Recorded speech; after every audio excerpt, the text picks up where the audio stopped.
Là, nous nous trouvons à l'entrée, si je puis dire, du sanctuaire d'Artémis, c'est-à-dire au niveau de la rue. On est sur le Cardo, enfin, toujours la fameuse rue nord-sud, et on est au pied de ce qu'on appelle le propylée, c'est-à-dire la porte qui va donner accès au sanctuaire.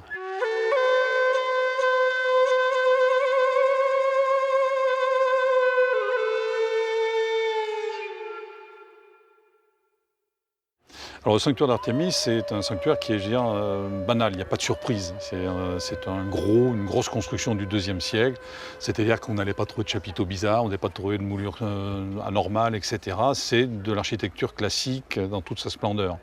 Par contre, là où c'est tout à fait remarquable, c'est l'utilisation de la topographie et les volumes qui sont mis en perspective progressive. Il faut bien reconnaître qu'ici nous sommes dans les abords.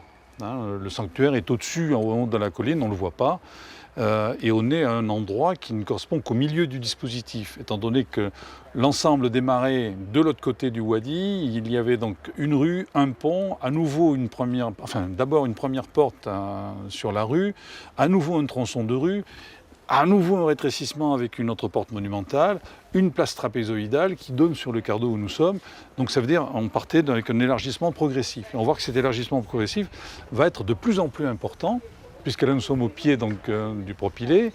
Vous apercevez le tripylône derrière, et derrière ce tripylône, vous avez un escalier qui ne fait que 34 mètres de large. Cet escalier aboutissait à une terrasse intermédiaire. C'est une montée progressive avec un élargissement progressif devant la façade du sanctuaire. La composition est extraordinaire. Et on va le voir quand on arrivera au sommet.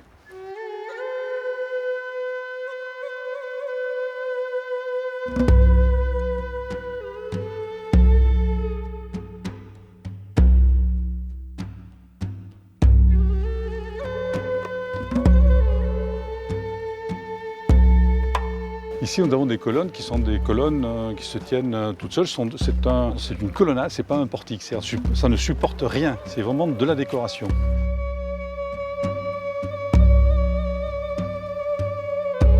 Et au niveau décoration, vous allez voir que le sanctuaire d'Artémis est quand même assez extraordinaire, puisque vous avez d'abord un tripylône, donc ces trois portes monumentales que l'on franchit maintenant. Il faut bien imaginer que vous aviez des vantaux, c'est-à-dire que vous aviez des portes qui se fermaient au départ, et qu'on pouvait donc ouvrir à la demande.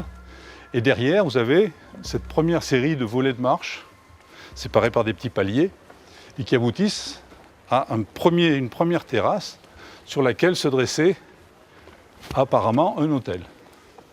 Je dis bien apparemment parce qu'il y a un gros problème, une grosse discussion, toujours en cours, pour savoir si l'hôtel fonctionne avec l'escalier, ou si c'est autre chose, si c'est un bricolage.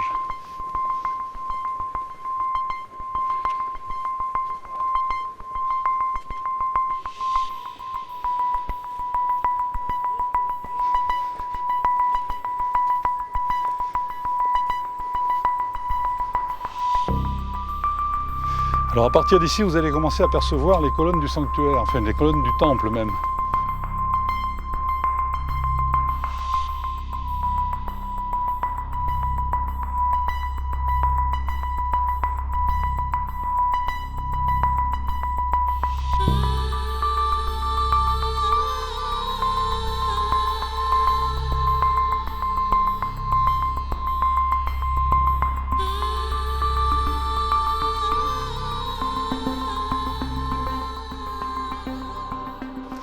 Et là, c'est une chose qui est extrêmement trompeuse.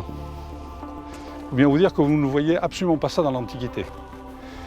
Dans l'Antiquité, on arrivait donc sur cette terrasse intermédiaire. Et en face de vous, vous aviez un escalier de plus de 100 mètres de large.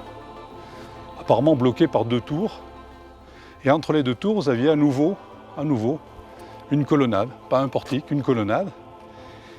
Et à l'arrière de laquelle se dressait un grand mur qui vous cachait tout. Avec à nouveau, probablement, un tripylône, donc trois grandes portes. Donc jusqu'à maintenant, on ne voyait toujours pas le temple. Il faut bien se rendre compte de ça. Donc on arrive ici, tout d'un coup, vous imaginez qu'il n'y a pas les tas de déblais sur les côtés, et vous avez quelque chose qui fait 3 fois la largeur que vous avez là, en réalité.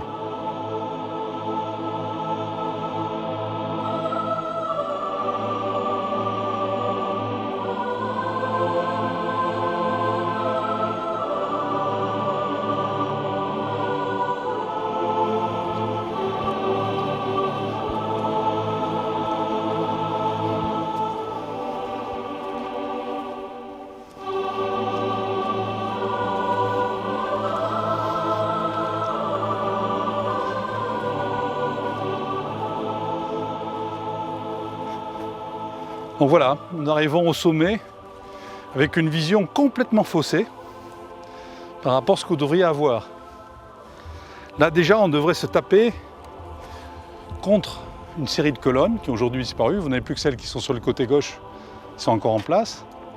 Et là devant nous, là où vous avez les 3 blocs qui restent, vous n'avez plus que le seuil de la porte qui est en place. Donc il faut imaginer un énorme mur qui vous cache tout. On ne voit pas. Sauf si la porte est ouverte, bien sûr. Mais qui normalement vous cache tout. Donc là aussi, encore une fois, c'est la vision. Il faut se méfier de ces impressions que l'on a lorsqu'on visite les sites, de ces visions, ne serait-ce que parce que des éléments ont disparu, ou parce que des éléments aujourd'hui visibles sont d'époque beaucoup plus tardive et ne correspondent à rien de l'époque antique.